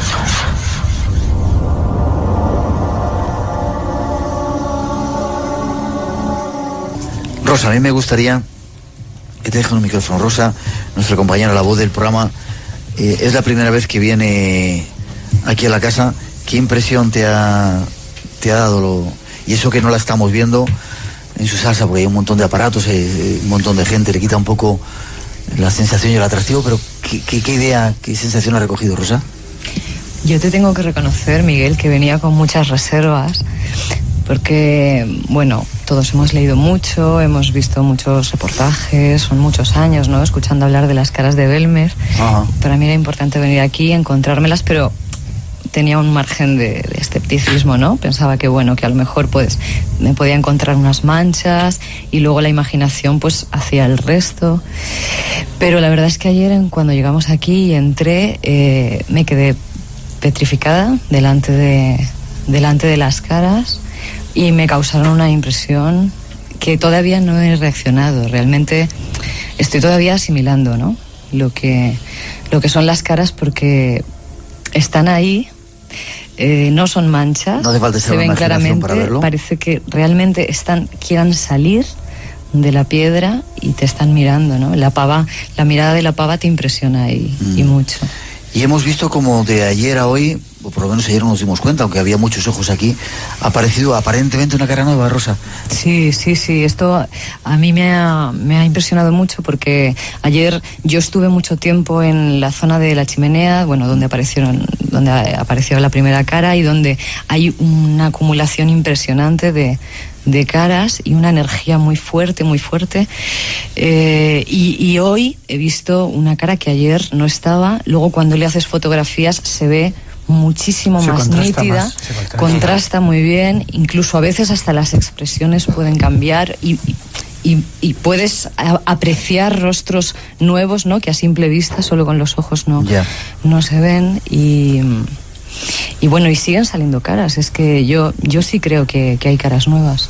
Esto pasa con muchísima frecuencia y además probablemente en 24 horas surja alguna cara nueva. ¿Por qué? Ha pasado en estos últimos años mucho, y es que la energía de las personas que están aquí presentes contemplando esto parece que les da vida, y esa energía es la que hace que se produzca el fenómeno. Así funcionan los fenómenos paranormales. No se pueden medir, no se pueden tocar, no se pueden pesar, funcionan por el lenguaje de las emociones. Vamos a dejar que... ¿Quieres decir algo, Perico? Sí, yo quería decir, al margen de los cambios que efectivamente quien pueda pensar que el fenómeno de Belmez está parado, para nada.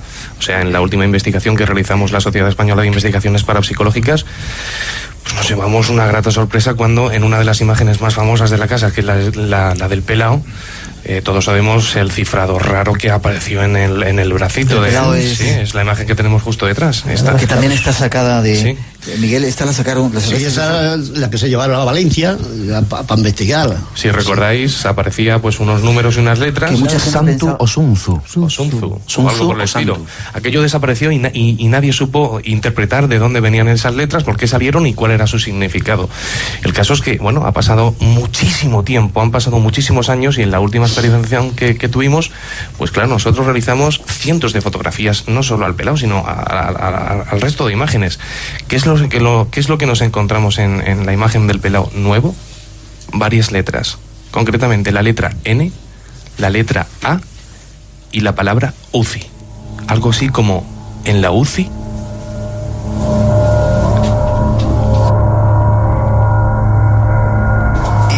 ¿Cuándo fue? Cuando María pues eso estaba... fue cuando precisamente poco tiempo antes de haber experimentado lo que hemos hablado con María Jesús, que apareció el pie. Ya. Curioso. Un momento, vamos a ver si Paco Bermúdez nos cuenta alguna de las experiencias. En este lugar, en este pueblo, pasan cosas, muchas cosas misteriosas. La Casa de las Caras, digamos, es el epicentro, pero ¿tú qué has vivido? Bueno, yo creo que estamos todos de acuerdo, sí, que mi opinión es que no solamente esta casa es la que acumula el fenómeno, sino que el pueblo en su conjunto, y la orografía del terreno, el pueblo de Belmez... Es otro pueblo que está aquí a efectivamente, tiene algo totalmente mágico, ¿no? No solamente Belmez de la Moraleda, sino Belmez, las cuevas que lo lindan. Y bueno, yo voy a contar algo que es una historia un poco... desde mi punto de vista fuerte. Permíteme un segundito, Pedro, ¿por qué no vas colocando ya los sensores? Sí. Vamos a decirle a la audiencia lo que vamos a hacer en este momento. Tenemos un equipo de sensores colocados, como decíamos al principio del programa. Lo que vamos a hacer es ponerlos en marcha para intentar ver si, sea lo que fuere, cualquier naturaleza que pueda estar activa en esta casa, quiere interferir sobre ellos y hacerse partícipes y señalar su presencia a través de la activación de los mismos. Mientras Paco nos va a contar un poco la historia, Pedro va a ir preparándolo y luego contamos todo el dispositivo que tenemos. Paco. Sí, contaba que la historia que voy a contar a continuación, desde mi punto de vista, no solamente es fuerte, sino que deja muy claro lo que se cuece aquí en este pueblo y en los alrededores. Hace ya algún tiempo, esto lo hemos contado a Petit Comité, esto es totalmente una primicia, nunca ha salido... Nunca lo habías contado, ¿no? Jamás se ha contado. Prometimos no contarlo. Estamos escuchando ya los sensores, a mí me ponen los pelos de punta. Cada vez que se... Luego vamos a explicar... Bueno, hay que decir que esto que está ocurriendo ya no es normal. De hecho, acabamos de presenciar cómo saltan los sensores y han dejado de funcionar. O sea, es algo que no controlamos nosotros. Permitidme que termine de contar la experiencia. Paco, y luego me pone cada vez que suena ese sensor, wow. Sí, Paco, por primera vez se va a contar esta experiencia, sí. Dijiste a la familia... Vamos a contar esta experiencia por primera vez, nunca ha salido a la luz, más que nada por respeto a lo que pasó, y ya han pasado los años suficientes como para que creo ya que está un poco acolchado por el tiempo lo que ya aconteció. La cuestión es que un día de verano, de hace ya algunos años, tampoco quiero matizar porque tampoco quiero meter mucho el dedo en la llaga, simplemente estábamos realizando una serie de investigaciones y pues sugerimos, entre otras muchas cosas, pues hacer una sesión de hipnosis hace ya algunos años. Bien, Raro es la vez que no viene aquí un grupo de investigadores, que nos encontramos aquí, ¿verdad? Y que no hay algún que otro curioso que venga a contemplar el fenómeno como mero espectador o como un turista curioso de la fenomenología paranormal. Bien, pues coincidimos en un bar que estábamos comiendo con una serie de personas y que se acercaron a nosotros y estaban escuchando lo que estábamos haciendo, y se acercó uno que se manifestaba totalmente escéptico con el fenómeno de la hipnosis. Bien, de decir que la hipnosis hay que trabajarla desde un punto totalmente científico, totalmente lo más clínico posible. Y esa vez, estoy hablando ya de hace algunos años, esta persona, pues lo que hicimos fue demostrarle que el fenómeno hipnoideo distaba mucho de lo que se veía en televisión, de lo que se veía en espectáculos de hipnosis, etcétera, etcétera, y simplemente hicimos un pequeño ejercicio para que viera cómo era un trance hipnótico. Bien, ¿cuál es la sorpresa? Que esta persona, cuando ya estaba totalmente hipnotizada, de repente empieza a hablar con otra voz y empieza a llevar la rienda de la sesión. Algo que jamás me había pasado muy particularmente, y nadie que Es decir, que tú eres un experto, en un psicólogo clínico, que utilizas la hipnosis como terapias y de vez en cuando como método de investigación, ¿no? Efectivamente, bueno, método de investigación, la verdad que siempre utilizo otros medios porque considero que la hipnosis debe de ser totalmente para trabajar distorsiones comportamentales. Yeah. Pero bien, en esa ocasión simplemente era a título de petit comité entre nosotros, pues simplemente... disparando los sensores, ¿habéis escuchado? Bueno, hay fiesta. Se escucha de fondo. Esta persona, perdonad que os corte ahora que está pasando todo esto, esta persona empieza a hablar con otra voz, con una voz como si fuera una persona anciana, y empieza a decirnos cosas que después íbamos a descubrir. Una de esas cosas, que es la que, y ya abrevio, nos dijo que fuéramos a una casa cercana a la que nos encontramos ahora mismo y que picáramos en una pared. Espera un segundito. Los dos sensores. Están escuchando, Miguel, los dos sensores, y os aseguro que en este pasillo que da acceso a la nueva cocina, por supuesto no hay absolutamente nadie. Ahora está en silencio. Otra vez van a saltar. Los dos. Y yo quería que nos dieran tiempo a explicar un poco para qué servirían, y la fiesta ha empezado antes de que lo hubiéramos anunciado. Termina. Sí, simplemente, bueno, nos costó convencer bastante a la familia. Evidentemente no es fácil presentarse en una casa y decirle que quieras picar en una pared, pero lo que allí aconteció fue asombroso. Encontramos una caja de zapatos con un bebé, el esqueleto de un bebé envuelto en una manta. ¿Envuelto en una manta? Efectivamente. ¿Y quién intervino la Guardia Civil? Intervino la Guardia Civil, y hasta aquí puedo contar. Qué curioso. Hay una tercera introducción. Enseguida Luis Mariano va a ir a un lugar, el sensor sigue disparado, no sabemos por qué, vamos a intentar averiguarlo. Queremos hacer una experiencia esta noche, después de esa introducción nos contamos.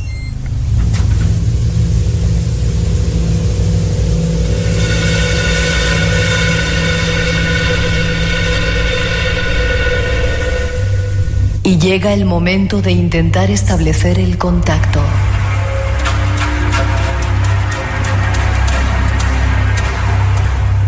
Para ello hemos montado todo un complejo sistema de cámaras, detectores, instrumentos de grabación de audio y de vídeo, además de termómetros y complejos sistemas de detección de presencias. Todo ello con una sola intención: intentar comunicarnos con el más allá.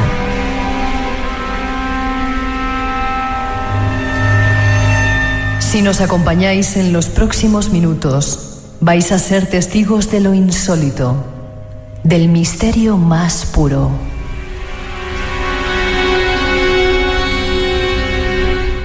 Una oportunidad única para acercarnos al misterio más puro de nuestro país se nos presenta, y queremos aprovecharlo y, de paso, invitaros a ser testigos en primera persona de todo ello. Escuchemos.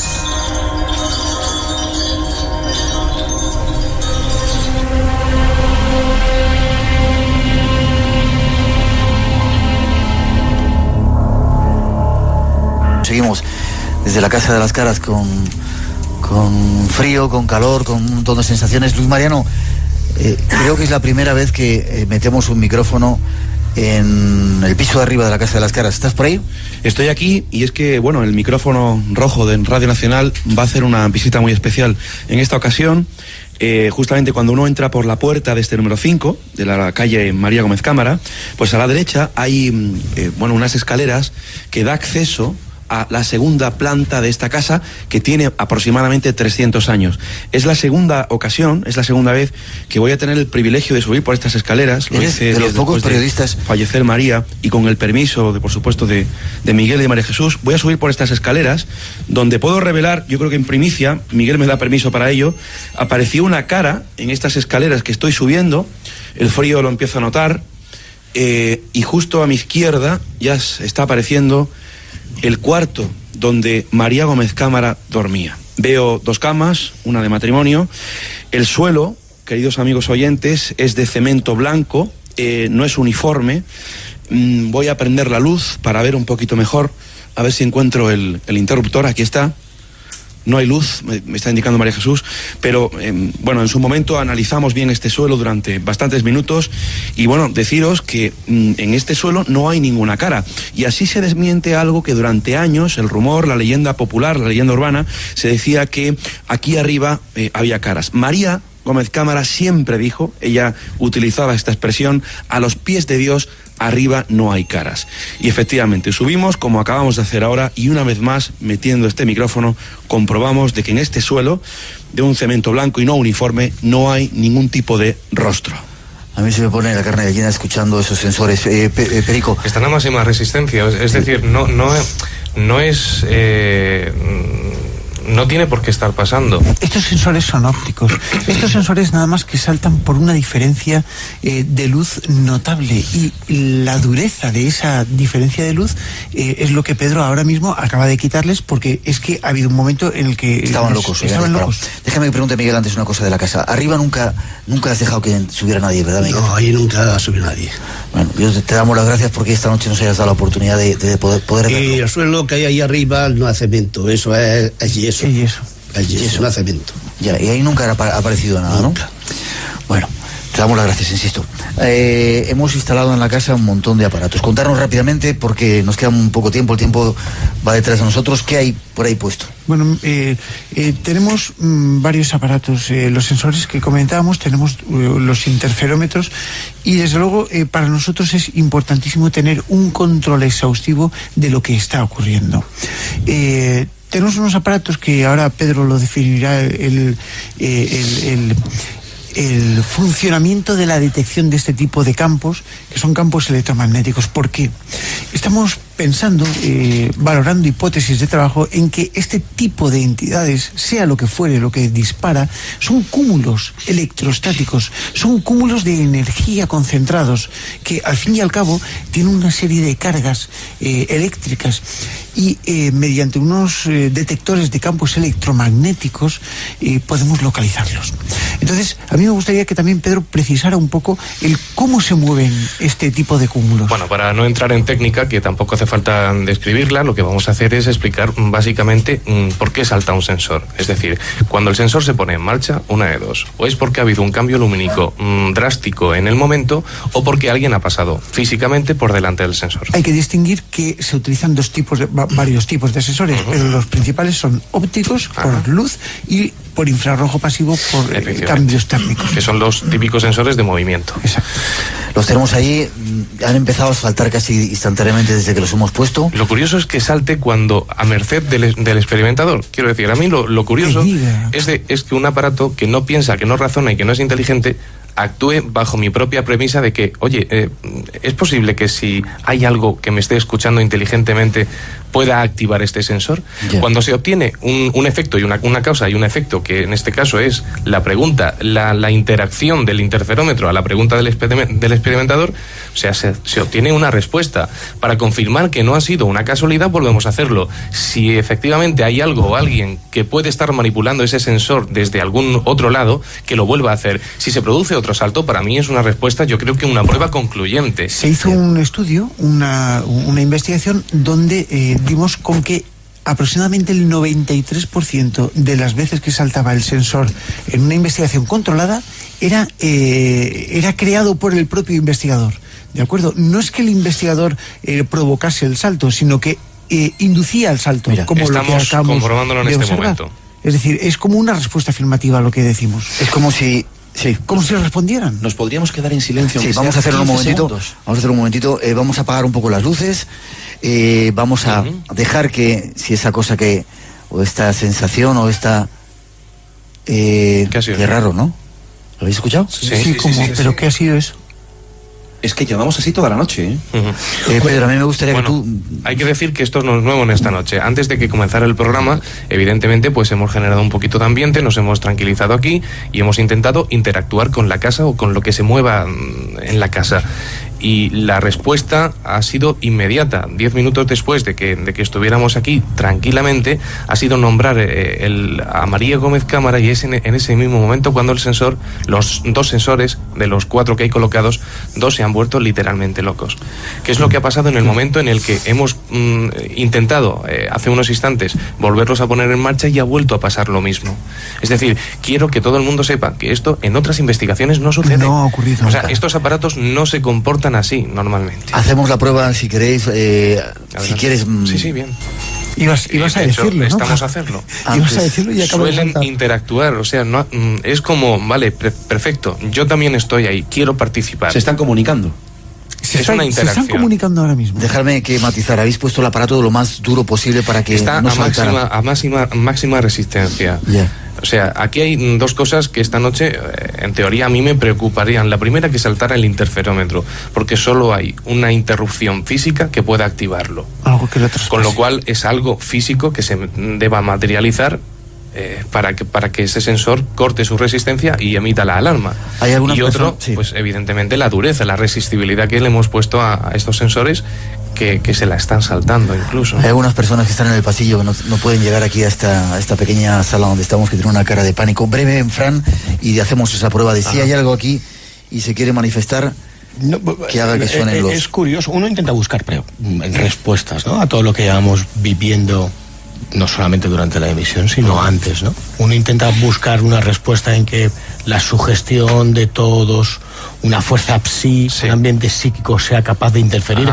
Todos conocemos historias como la del fantasma Philip, que bromaba como en técnicas como la Ouija, nuestro cerebro y el de los participantes creaba un egregor. Todos podemos pensar que puede haber otro plano de realidad que esté interactuando. Hombre, si ha habido un fenómeno que a mí, y soy bastante pragmático y todos me conocéis, que me ha hecho que la espalda se endurezca, que me recorra un escalofrío y que ahora mismo me tiembla la voz, y que haya salido hace 1 hora y media de esta casa con un rostro desencajado. Y es dejarme y es sencillamente, te has quedado muy callado. Y es sencillamente esa ráfaga de aire frío y ese momento de estupor, de sobrecogimiento en el que alguien que intenta racionalizar lo que está aquí pasando no puede. Yo muy brevemente, porque hoy ya sabes que yo siempre, cuando los investigadores investigan, yo soy el curioso que mira, ¿no? Yo soy investigador, soy periodista, intento buscar información, y esa parte de la investigación corresponde a estos amigos y profesionales que están aquí, ¿no?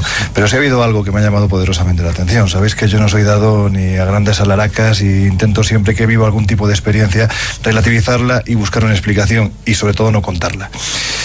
Ha habido un momento en el previo, antes de que empezara el programa, pues que cuando estábamos todos en silencio, yo he lanzado un pensamiento. Fenómenos psíquicos. Se ha producido un fenómeno de... ¿Telepatía? De telepatía. De telepatía casi inconsciente, porque cuando hemos salido al exterior, a la calle, pues Luis Mariano me ha comentado una experiencia que ha tenido, y Fran también. Yo estaba pensando, cuando estaba visualizando eso que quería que ocurriera en mi silencio, sin que ninguno de vosotros lo supierais, estaba pensando en Luis Mariano y en Francisco, y me ha sorprendido terriblemente, primero lo que le ha pasado a Fran, pero sobre todo la extraña experiencia que ha tenido Luis, porque se corresponde perfectamente con lo que yo estaba pidiendo. Como estaba yo transformando, ¿no? Ha sido muy fuerte. Obviamente esto es muy personal y muy subjetivo, pero estoy sentado... Luis, si te parece, es simplemente, porque es para que se entienda, no lo quería contar, pero bueno, ya que lo vas a contar tú, simplemente digo lo que yo había pensado. Yo, provocando, porque sabéis que me gusta provocar para que se manifieste lo que sea, porque quiero verlo, he dicho, lo que haya aquí que se introduzca en el interior de alguno de los que estamos aquí. Qué malo eres. Sí, ya lo sé. Pero sí. Y he pensado en Fran y he pensado en Luis Mariano. Menos mal, gracias. Pero no, perdón, vamos a ver.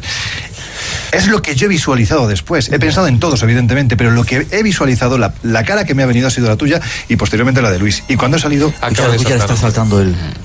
Hombre, son experiencias subjetivas, Luis. Ahora cuentas la tuya. Y Luis, pues yo para la mía no te lo explico. Os dejo, no voy a dejar que lo contéis. Vamos a poner un poquito de música, vamos a hacer un poquito de silencio y vamos a, hoy, aprovechando que estamos aquí toda esta gente, prestar esa energía por si hay alguna casa que se manifieste de alguna manera.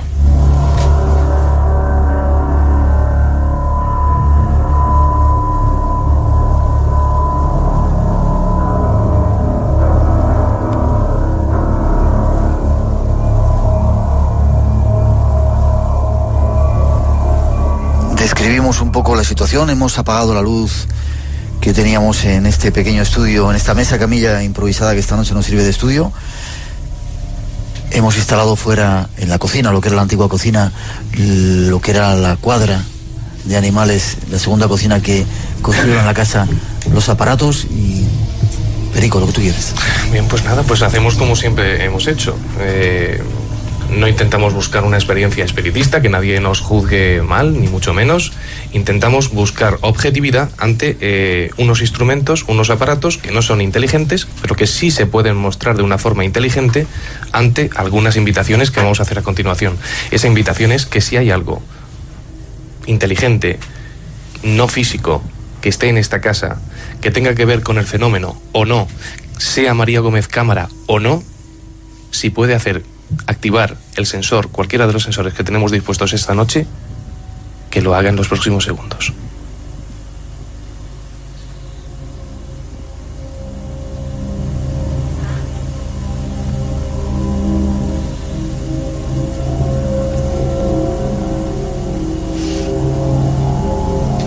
Hay veces que cuesta, otras veces es instantáneo, ¿verdad? Es que yo te voy a decir una cosa, Miguel, porque cuando tú quieras. Claro. ¿Sabes? Aquí estamos hablando del fenómeno de Belmez. Hay veces que contamos experiencias y obviamos un poquito esa inteligencia que puede estar manifestándose. Y es en ese momento cuando llama la atención, diciendo, oye, pero estoy aquí. Eso es lo que lo define, ¿vale? Pedro. Efímero, espontáneo y esporádico. Así son los fenómenos. Sí, pero tú sabes perfectamente que lo que experimentamos aquí tiene una intencionalidad. Claro. O sea, esa intención es que, ser partícipe de la conversación, de lo que estamos haciendo aquí esta noche. Si hay intencionalidad, hay trascendencia. ¿Me permitís? Vamos a volver a intentarlo de nuevo. Sabemos que es egoísta por nuestra parte que se manifiesten cuando nosotros queramos, pero es una buena ocasión. Lo han estado haciendo casi a lo largo de toda la noche. Ajá. Los sensores han ido saltando. Ruido, ¿verdad? Ya es la segunda vez. ¿Qué tipo de habría que escucharlo otra vez más claramente? Pues déjame que cuente a los oyentes también. Estamos grabando con cámaras de vídeo, estamos grabando en sonido todo esa sesión que estamos haciendo. Lo analizaremos porque de repente tenemos parece que mucho llega sonido grabado, hay que decirlo también, que llegan inclusiones extrañas, ¿no? Yo te voy a pedir otra vez que, si eres tan amable, aprovechando el momento que estamos viviendo, si hay algo aquí que se quiera manifestar. Pues eso es, si hay algo aquí que quiera manifestarse y que quiera hacerlo a través de los dispositivos que tenemos, pues puede hacerlo de la mejor forma para nosotros, que es activando esos mecanismos que son los sensores que tenemos puestos en la segunda cocina que se hizo aquí en la Casa de las Caras de Belmez. Adelante. Si estás ahí, danos una prueba. Activa el sensor.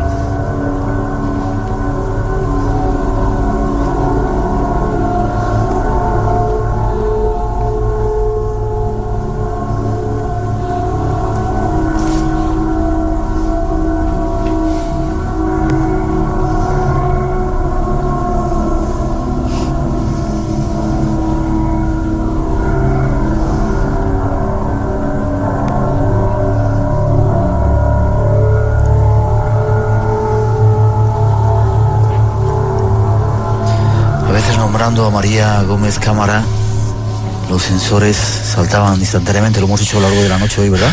Lo que pasa es que no queremos tentar no sé si llamarlo suerte, Miguel, porque es un poco como tú decías, un tanto egoísta, ¿no? Tener que recurrir a María. O sea, María sabe perfectamente lo que estamos haciendo aquí. Estamos en su casa y acaba de saltar los sensores. ¿Lo ves? Como antes, María Gómez Cámara y suena. Ha sido nombrar a María y saltar los sensores. Yo, perdonar, pero no puedo evitar la emoción de cuando sucede esto, porque solo sucede aquí, os lo aseguro. No nos olvidemos. Y la experimentación indica que cuando salimos a grabar psicofonías, la gran mayoría de veces nos venimos sin psicofonías. Y estas son las dudas con las que nos encontramos todos cuando hacemos filosofía de lo paranormal. Pero ¿Qué demonios ocurre? ¿Qué demonios se manifiesta? ¿Es María? ¿No es María? Es maravilloso. Cuando se intentaba explicar el fenómeno desde un punto de vista psíquico y parapsicológico, María vivía. Y se decía que María producía las caras psíquicamente. Pero es que de ayer a hoy ha salido una nueva cara y María ya no está aquí. ¿Es que estamos enfrentándonos a algo trascendente? ¿Es que hay espíritus en esta casa? Si hay algo que se quiera manifestar, tenemos nuestros micrófonos abiertos. Podemos decirlo libremente ahora, Miguel. Claro. Si es María la que quiere manifestarse, pues que lo haga. Espacio en blanco. Un viaje al mundo de lo desconocido.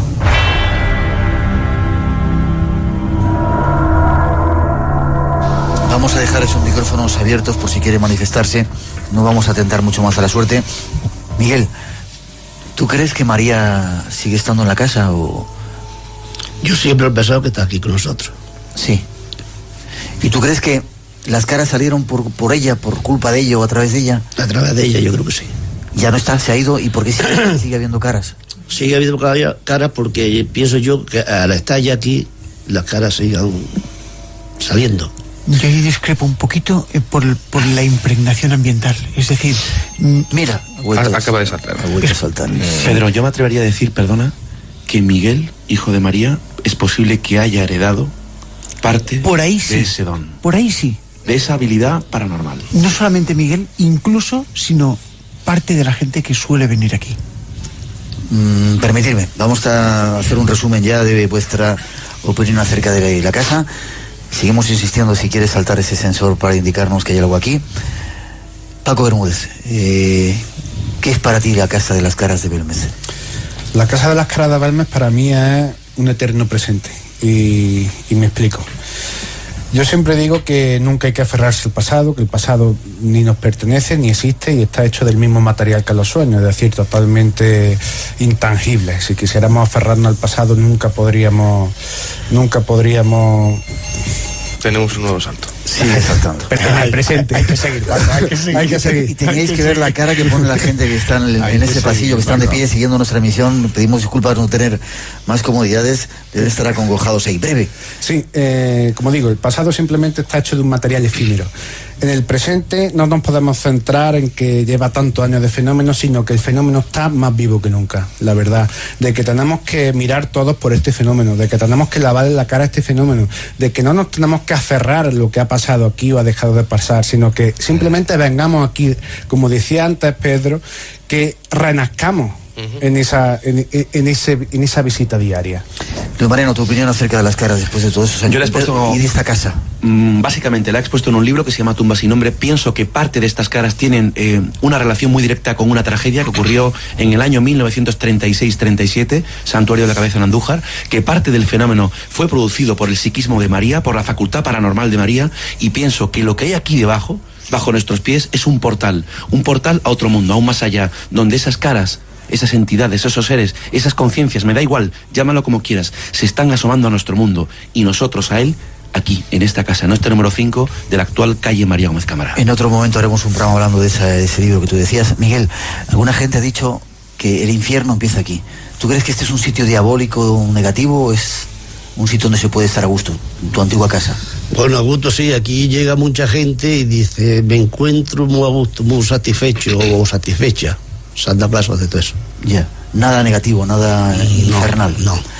Perico, Fernández, tu opinión acerca de la Casa de las Caras. Yo creo que desde que apareció la primera cara con María Gómez Cámara, María dio la oportunidad a, pues no sé si a unas entidades, seres, espíritus, no sé cómo llamarle, pero el caso es que esas entidades, por llamarle de alguna forma, entraron, se asomaron a un mundo que no sabemos si habían participado de él antes o no, que se asomaron, algunos se quedaron incluso plasmados en una piedra que está al lado nuestro, otros fueron tan fugaces como que se asomaron, a lo mejor no les gustó lo que vieron y se marcharon, otros se quedaron, yo no sé.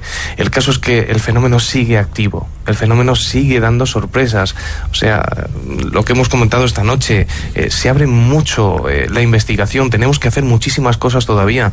Gracias al apoyo de la familia en todo momento podemos seguir entrando libremente a la casa y poder estar hasta altas horas de la noche por la tranquilidad que ello supone, siguiendo, intentar, sobre todo, comunicándonos con lo que sea, intentando que ellos, o sea, lo que sea, nos aporte la información que la ciencia hasta el momento nos ha negado. A mí ayer o ya no sé, esta tarde, esta noche, cuando estábamos preparando el programa, que saltaron sus sensores. Hoy ha sido hoy, ¿verdad? Hoy. Saltaron 2 veces seguidas, me pegó un churriagazo. Hacía mucho tiempo que no sentía esa sensación de estar vivo, de miedo intenso, de terror, y lo agradezco. Lorenzo, tu opinión acerca de la Casa de las Caras. Pues Miguel, mi opinión es que esto es un templo a lo imposible que nos permite seguir soñando y sobre todo, además, de vez en cuando nos libera de ese terrible egoísmo que nos hace o nos lleva a pensar que somos únicos en esta realidad. Yo siempre lo he dicho, y apoyándome siempre en esa investigación que hubo en torno a las caras, que se inició en los 90, que un poco los que estamos aquí nos fuimos uniendo como eslabones de una inmensa cadena que es el fenómeno de Belmez, pues yo lo digo, ¿no? Los medios de comunicación que criticaron el fenómeno de Belmez ya desaparecieron. Esos detractores que se cebaron, que acusaron a Miguel, a Diego, a la familia Gómez Cámara, Pereira Sánchez, les acusaron de haber hecho un fraude, también desaparecieron. Las comisiones gubernamentales también desaparecieron.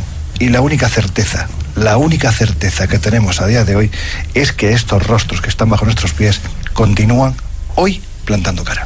A pesar de todo. Fran, brevemente tu opinión y casi nos tenemos que marchar. Bueno, que es la 5ª vez que uno vive una situación para la cual no tiene respuestas en la trayectoria, investigando casas encantadas, siempre desde un punto de vista periodístico, qué, cómo, cuándo, dónde y por qué. Mira, parece que se quiere despedir la casa, sigue saltando.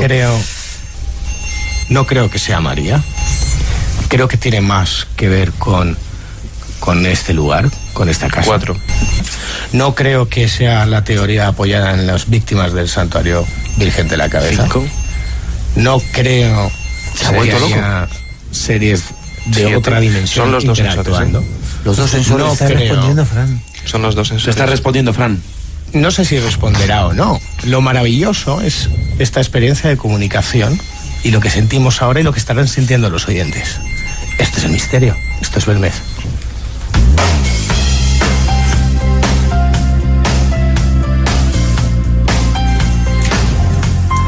Bueno, con este sensor todavía saltando. Sea lo que sea, sabe que también se queda sin tiempo. Sin tiempo de que los oyentes sean testigos de lo que nosotros estamos viviendo aquí esta noche. La carne gallina. Miguel, gracias por habernos dejado estar en tu casa. Yo me encuentro muy tranquilo. Gracias por habernos dejado estar en tu casa. Permítenos seguir molestándote, venir a seguir investigando. No y pasa sobre nada. todo, el mensaje desde aquí es que, como decían mis compañeros, a pesar de toda esa cantidad de basura que se ha querido echar a las casas de las caras de Belmez, el fenómeno sigue activo. Y desde aquí, desde nuestro programa, la invitación a toda esa gente que no cree en él, que por lo menos venga a verlo, que verán, se van a encontrar con cosas curiosas. Luis Mariano, gracias. Gracias, Miguel. Paquito, gracias. Muchísimas gracias a ti. Pedro, gracias. Yo no he dicho lo que pienso de Belmez, pero ¿verdad? sigo creyendo y pensando que Belmez no termina aquí. Fran Contreras, muchas gracias. Gracias a ti. Perico, gracias, te he dicho. Inolvidable. Lorenzo, gracias. Miguel Blanco, Gracias, Miguel. felicidades. Felicidades. Nos veremos. Un aplauso dentro... para Miguel. Un gran concierto.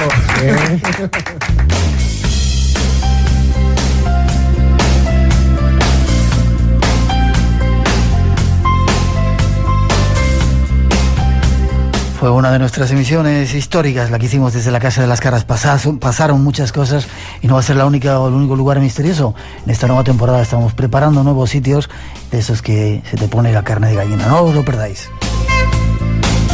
Termina la emisión 200. Gracias por haber estado con nosotros. Las gracias de nuevo por habernos ayudado a llegar hasta aquí. Habrá mucho más.